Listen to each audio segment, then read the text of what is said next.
ngaltira. Yamaga nganyundi parmaran ungumbu galawuna dawara. Yam nganyundi wajar, yam nginundi wajar. Nyaber gungumbu wala.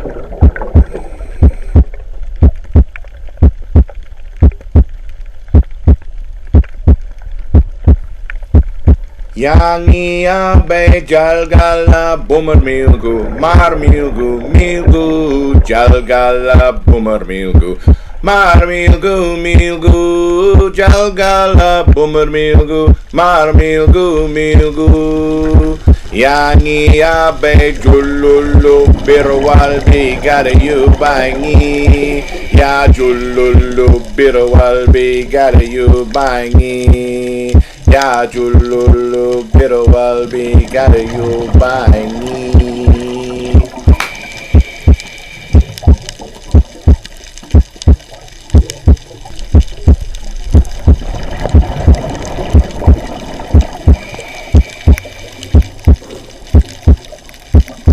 Ulun yinding balaming bari, yari walangala, angala nyawa, gangang guga talye, munimba yiriwe.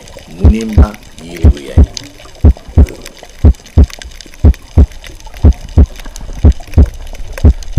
Yal Yal, the waves. Gumbaynggirr women used to do their ceremony in the ocean. The Yal Yal waves used to come up and wash upon them.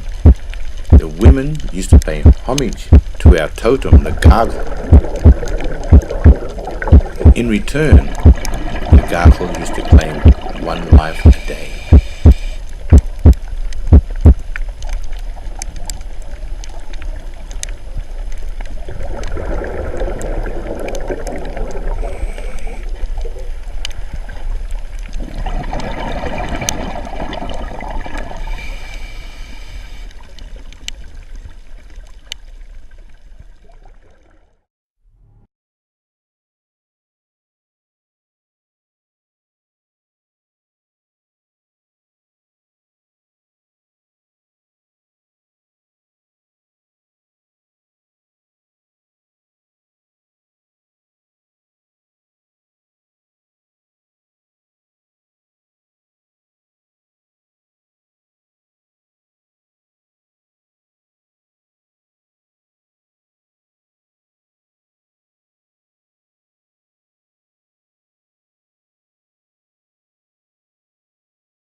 So the language there was Gumbanya, which is up north, and the totem for the Gumbanya people is the ocean itself.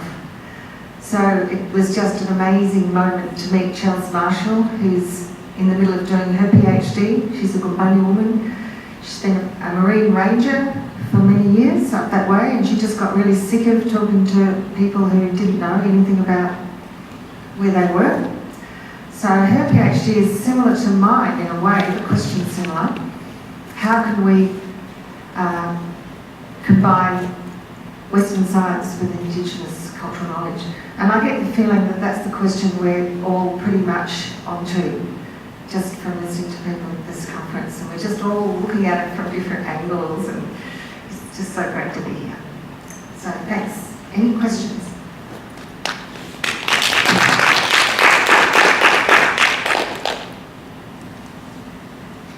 Is the film on the web? Yes. Yes. I just put it up. Uh-huh. Yes, Wonderful. that's the other thing. I have cards.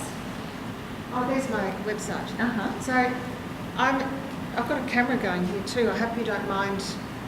It'll pick up sound. So I record everything. I can't help it because I'm absolutely passionate that we tell our own stories in our own ways and in our own languages. And my language is animation, it's movement, and, you know, with the dance and the always drawn. So my PhD, I spent a lot of time watching how people explain what they know. And scientists at the Antarctic Division, I got to learn, when they're doing their media training, they're actually told to hold a ball behind their back so they don't use their bodies. So I immediately got them to stop doing that for me, and I recorded conversations with scientists. And you've seen one of them, Megan, that one on connectivity. Oh, yeah. And you can see the meaning of their story in their body. So I do a lot of tracing of gestures that people make as they explain what they do. So I'm just a tracer, you know, that's cheating, isn't it? I think it's a reinterpreter. Yes. Thank you, Lisa. As a traditionally trained medicine woman from many different cultures over the years and very passionate about earth healing, that film was very profound because I don't even know if you realise how many universal healing symbols that transcend so many cultures actually appeared through that film. So thank you. Thank you. Thank you very much. Yes, well, that was one of the findings from the PhD, that it was observed, and I was told by people with your knowledge about this very thing, that in all the great religions you find these same symbols, and you also find them in the data, in the scientific data. The patterns in the data actually hold these same patterns that we find in nature itself. I think we're in for some big changes.